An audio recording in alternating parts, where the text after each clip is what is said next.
बहुत बड़ी खबर इस समय आ रही है। हम पाकिस्तानी हमले को लेकर एजेंसियों की तरफ से बताया गया। देखिए, पाकिस्तान का जो पूरा प्लान था, जो हम थोड़ी देर पहले जिक्र कर रहे थे, यानी जो भारत में जो डेब्री है इस समय, जो आसमान में नाकाम करके हमले के गिराया गया है, उससे आपको समझ में आ जाएगा पाकिस्तान ने क्या क्या इस्तेमाल किया था। लेकिन हम इंतजार कर रहे थे कि एजेंसियों की तरफ से क्या इसका आकलन होता है। अब देखिए, वो पूरी सूची हमारे सामने आ चुकी है। मंजीत,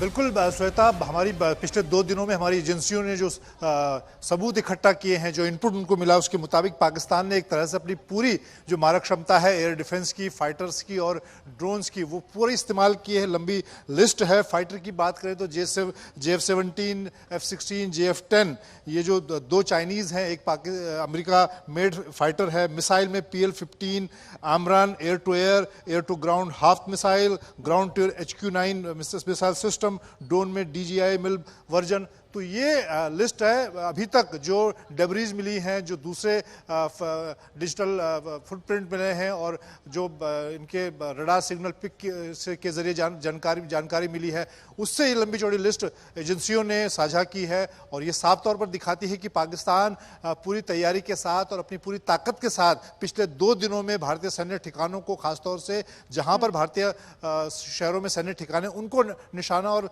सिविल एरिया को भी निशाना बनाना चाहता था।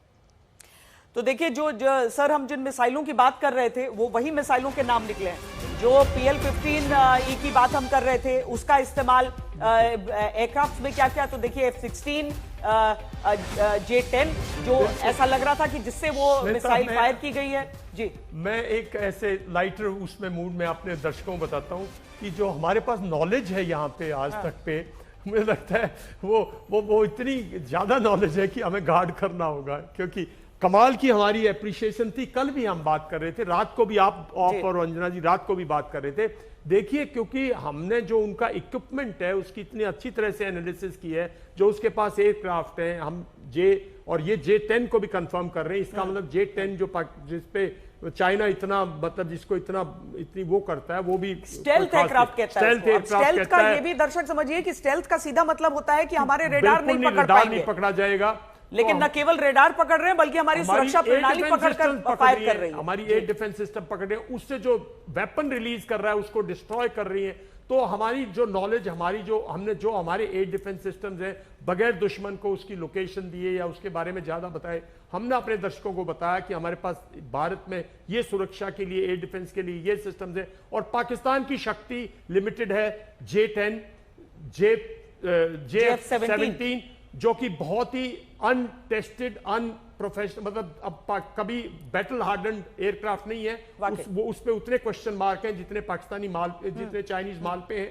और F-16 जो बहुत पुराना हो चुका है, जिसकी 40 से ज्यादा साल सर्विस है, उसकी ओवरऑल वगैरह चल रही थी। लेकिन जाहिर है मंजीत, अभी ये जानकारी है उनके जो इक्विपमेंट्स जो उन्होंने इस्तेमाल किए हैं, जो मिसाइलों का इस्तेमाल किया है, जो रॉकेट्स का इस्तेमाल किया है, जो एयरक्राफ्ट का इस्तेमाल किया है। लेकिन इसके साथ ही अभी और गहन जांच होगी, क्योंकि हर जगह से वो इकट्ठा किया जा रहा है कि सिविलियन एरियाज से सुरक्षा के कारण भी, और आगे ये भी देखने के लिए कि पाकिस्तान क्या सोचकर ये फायर कर रहा था, उसकी दिशा से भी मंजीत साफ हो रहा होगा कि निशाना क्या था। मंजीत,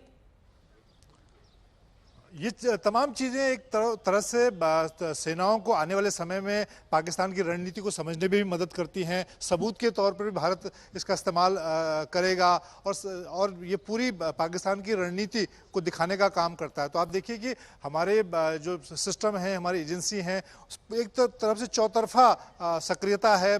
जब वो वॉर लाइक सिचुएशन इस वक्त देश में है, तो सभी चीज़ों को इकट्ठा किया जा रहा है। और ये आने वाले दिनों में पाकिस्तान और किस तरह के ऑपरेशन कर सकता है, किन फाइटर का इस्तेमाल कर सकता है, और उसके जो बेड़े में और कितनी मिसाइलें बची हुई हैं जिनका वो इस्तेमाल कर सकता है, किस तरह के और ड्रोन उसके पास हो सकते हैं, ये सारी चीज़ें आने वाले दिनों में पाकिस्तान की मंशा को समझने में और हमारी जो सेनाएं हैं उनको अपनी रणनीति बनाने में मदद करती हैं। और अब जैसे श्रोता हम देख रहे हैं कि तमाम शहरों में, जो पंजाब की बात करें, जम्मू कश्मीर के इलाकों की बात करें, राजस्थान की बात करें, पाकिस्तान के मिसाइल, ड्रोन और बाकी सिस्टम के जो डेब्रीज हैं वो लगातार मिल भी रही हैं।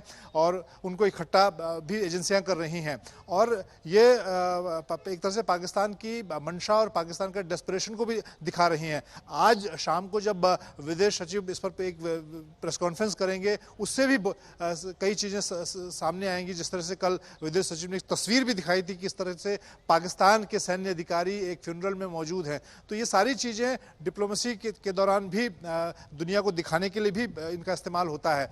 और अभी हमें इस बात का भी हमारी एजेंसियां इंतजार आंकड़े जुटा रही हैं कि हमने पाकिस्तान के को जो इस हमले का जवाब दिया है, पहले सबसे पहला काम था कि डेटरेंस, उनको निष्क्रिय किया और उसके बाद जहां जरूरत पड़ी वहां पर उसको जवाब भी दिया। उसकी भी जानकारी हम थोड़ी देर अपने बाद जैसे हमारे पास जानकारी है दर्शकों को देते रहेंगे।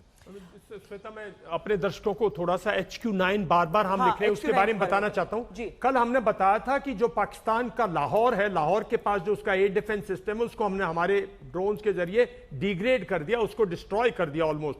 ये सिस्टम है HQ9P। HQ9P जैसे हमारे यहाँ S-400 एक घातक एयर डिफेंस सिस्टम है जो कि रशिया से लिया है, इसी तरह रशिया ने पहले एक S-300 बनवाया था। उस S-300 की पुअर कॉपी HQ9 बनाया था चाइना ने, जिसकी रेंज 140 किलोमीटर है मैक्सिमम रेंज। उस पुअर कॉपी का HQ9P है जिसकी रेंज 100 किलोमीटर है। तो ये एक एयर डिफेंस सिस्टम है, सबसे काबिल एयर डिफेंस सिस्टम पाकिस्तान के पास यही है। और इस एयर डिफेंस सिस्टम को कल हमने जो लाहौर में था, जो क्रिटिकल एरिया में था, जो सेंटर में बिल्कुल पाकिस्तान के अगर आप देखो तो जो सेंटर ऑफ ग्रेविटी है, मतलब दो भाग में चीर कर दें, अगर हम लाहौर से चले और इस्लामाबाद और इस तरह से निकलते चले जाए, तो ये वो क्वेटा, ये वो एयर डिफेंस सिस्टम है जिसको डिग्रेड किया है। एक तरह से हमने एक दरवाजा खोल दिया है कि हमारी जब ऑफेंसिव जाएगी तो इस एरिया में उसके पास कोई, और यहीं पे हमने एक उसके एवैक को भी कल डिग्रेड किया है, क्योंकि उसके पास दो फंक्शनल एवैक सिस्टम थे, थर्ड सिस्टम का मैं कह नहीं सकता।